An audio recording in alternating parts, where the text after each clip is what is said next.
What's up, everybody? Welcome back to the channel. Today we have an 08 F-150, and you can see hopefully this is a lot better camera system that I'm using. So I got a new camera. Tried it on one video, but so I wasn't able to show that video just because it zoomed in way too close and you could barely see anything. It was a great job, I think, on a Prius, I believe, which would have been a good video, but it was just zoomed in too much. But we do have a Panasonic Lumix GH52 is what I'm using, with a Rode wind sock on the front. It's in my hand right here, and this right here has like zoom and autofocus and all that. I'll put a link to this. I will leave a link to GoPro because I will use it occasionally for certain things. But like cooler climates, I could use it a lot longer. It's just in these warmer climates, like it's humidity's in the 70s today, and the temperature is supposed to be in the 90s, so it's going to be a miserable day today. And GH5 is supposed to not overheat at all, so we're going to test that out today in its full extent.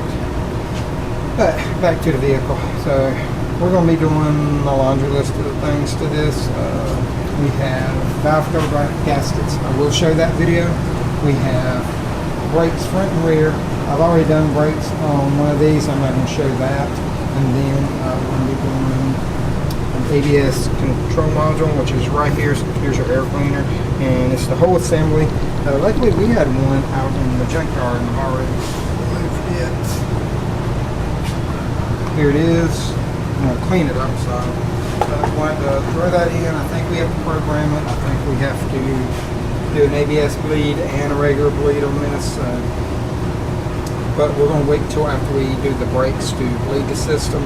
That way it's just a whole lot better bleed system.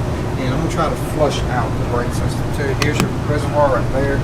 But here's where the control unit lives right here. You're going to have 3 bolts that hold it on.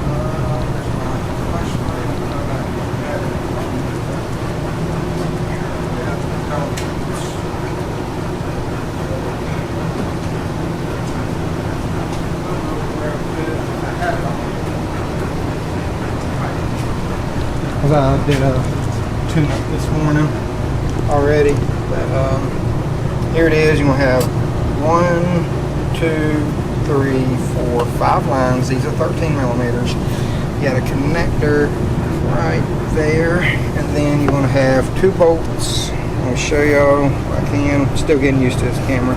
There's 2 bolts down in there, and then there's one on the back side down there. Let me see if I can find my flashlight for y'all, and then what I'll do is I'll come back and show you exactly where the bolts are. Alright, got a flashlight. You can see a little bolt right there on the bottom, and then down there you can kind of see those 2 bolts. That are those, not that are. That are the bolts. Learn to speak English, boy. But those are the bolts. And then you're going to have your connector right there, like I said. And the way you're going to do that, I should show y'all that too. So you see that little like button piece right there? Push that in and pull up on the little swipe tab. And I'll see if I can show y'all if I can hold it while doing this. Okay, push that in and pull up, and it'll go all the way back. See how it went back? And grab it and unplug it. And the reason we're changing this is because the control module went out on this, showing an internal failure on it. Whenever I home across it, its phones are off, and then we kind of did like voltage checks on it, make sure we're getting signal from ECM and fuse and all that good stuff, and we're getting power and everything like we should. It's just it's not showing right resistance inside of the control module. So that's what we're going to do. So what I'm going to do first is, since I got the plug off, I'm going to go ahead and start taking these right here off the lines. And the way you're going to take those off is I'm going to take this one off first, then the middle one, then the back one, and then you can do these two. We'll start on the back start on that one, then you can get that. And these two should have like a stainless steel flex line attached to them, so once you get those up out of the way, you can move them and you can do a lot of different stuff. But we're going to remove the air box anyway, so disconnect that. Just shake it a little bit and come off. I'll have zoom in on it.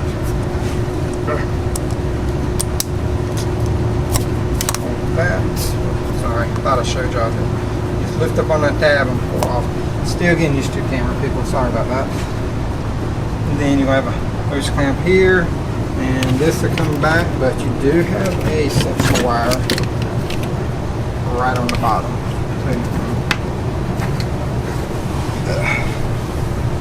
Look up inside there. That, like I was saying, that's your mass airflow sensor. So if you don't want to deal with the connector, you can always take it off here, right there, from that little hose, and then on that connector. And you can just lay your whole air box to the side. So I don't know which one I want to do yet, but it just depends on how hard it is to get the connector out of the way. So let me take all that off and take a look at the connector to see how tight it's going to be. Got the air cleaner off and went ahead and got all three of the bolts out. Here they are right there. Focus. That's right there. And there's my 3 bolts. So you have all the lines off too. So the way I did it, I just left this. The connector was starting to sound a little crunchy and I didn't want to break it. So I just flipped it over to the side and we're going to leave it at that. Did throw the little elbow piece back in the truck bed. Got all these lines off and just going to kind of move them out of the way a little bit. See how I was talking about how they got these little stainless steel lines in there. Once you take them off, you should just lift right out of here. And that's your unit. Here is the one we got out of the junkyard in the back. We're going to hope that this one is good. Luckily, it's not a lot of labor to take one of these off. The biggest labor is going to come in whenever we get ready to pretty much program this thing. Just got it set down in there. Now we can throw these 3 bolts back in. The torch. Let me pour this up for y'all.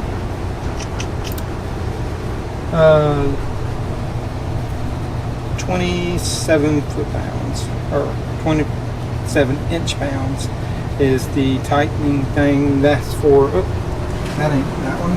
That's for the actual 4 bolts right here. So it doesn't have it on the actual module itself. Let's see.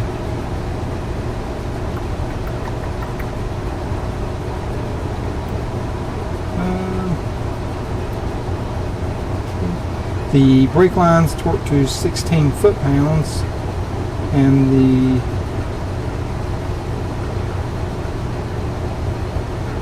the 3 bolts that hold it on are 22 foot-pounds. Alright. Yeah, sorry.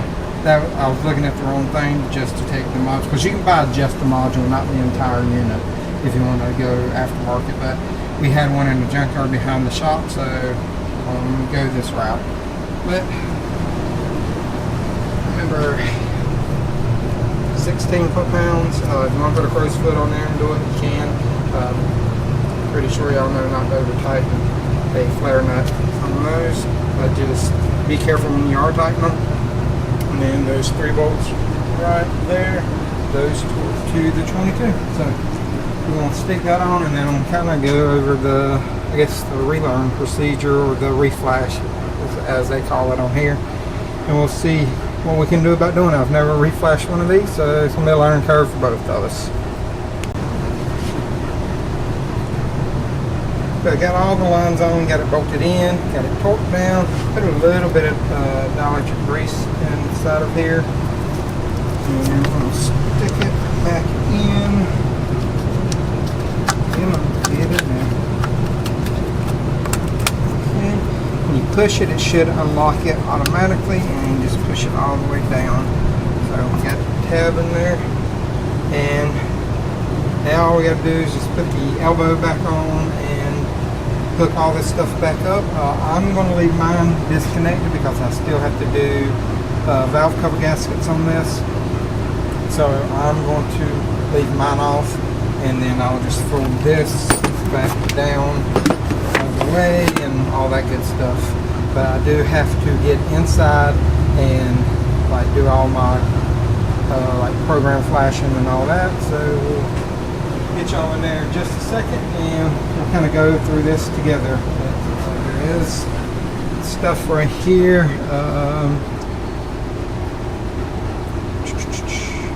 You have to do a bleed the brake system when you do this, and it shows you what to do on that.